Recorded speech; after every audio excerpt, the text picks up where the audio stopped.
Alright, so I just finished Lowry's. Lois Lowry's Messenger. It's the third book in the Giver series, continuously compounding on the world building that has been set up in the first two books.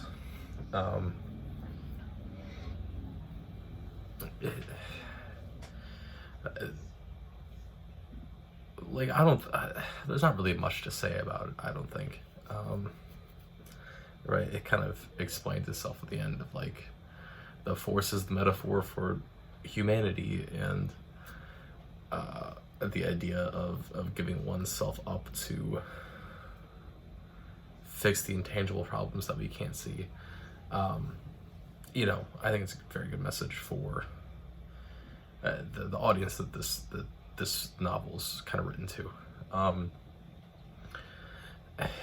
For like a further breakdown of things, right? It's the big thing that we see in this is the trading aspect of this. It gets focused in on a lot, and as we see, the people are trading their intangible values, their essence of who they are, the health of their children, the livelihoods of the people around them, in order to get the tangible things like flashy machines or attention from an attractive person, things like that, right? That's consistently what is happening here. And in doing so, by focusing on the very tangible things in life, they then attempt to cut off their village, their community, from the rest of the world. Really, I think that's just a bigger comment by Lois Lowry on economics of the world, and how if we focus on and we decide to really entreat the physical values of life, then we become this society in which we don't want others in, because we only think about the pure tangible things that they can bring in and what they can take away from us. If we live our lives in a way that is about giving for others and focusing on the intangible things, like creating community, like creating education, like creating educated population and things like that, then we tend to live much better lives. That's really evident. And there's the whole big comment on ensuring that you don't trade away yourself in order to get to feel like you're living a better life. That's really most seen in the interaction between Kira and, oh boy, what's it, Maddie? Between Kira and Maddie, when Maddie is trying to convince Kira that he can heal her leg, right? Kira recognizes that her leg is a part of her, and it's part of the identity that she has developed, and this is how she knows to live. And in giving that up, she's giving up a part of herself, even though it might lead her to have a more normal life. It isn't who she is. And Matt, being a young boy, struggles to recognize that. But then in the end, right, you get the whole ending scene of, Matt uses his beyond powers to fix the village, right?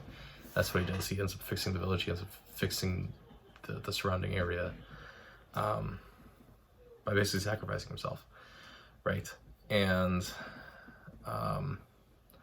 that goes back into this idea of everyone else who has traded something, has traded it for the betterment of their own lives, has traded it so that they're not as lonely, so they traded it so they have entertainment, traded it so that they have money, power, things like that.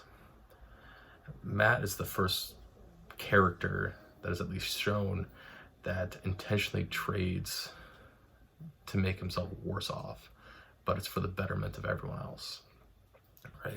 And that's really what the whole crux of this book is about. It's about giving up yourself for the betterment of others and not giving up yourself for the tangible things in life. That's really it. Yeah, not much. And in terms of like connecting to other books in the series, that the first two, leader is obviously, oh boy, what's his name? Don't remember his name from The Giver. That's unfortunate. But the main character in The Giver, that's who leader is. Kira is obviously the main character from Gathering Blue, and then Maddie is the young boy that solves a whole bunch of issues in Gathering Blue, right? And it's once again shown, this kind of same character development is shown, that Maddie is the person he is the one who is like so unbelievably giving to others. Really, he's the giver in all of this. He sacrifices constantly for others in both Gathering Blue and then, of course, makes the ultimate sacrifice in Messenger.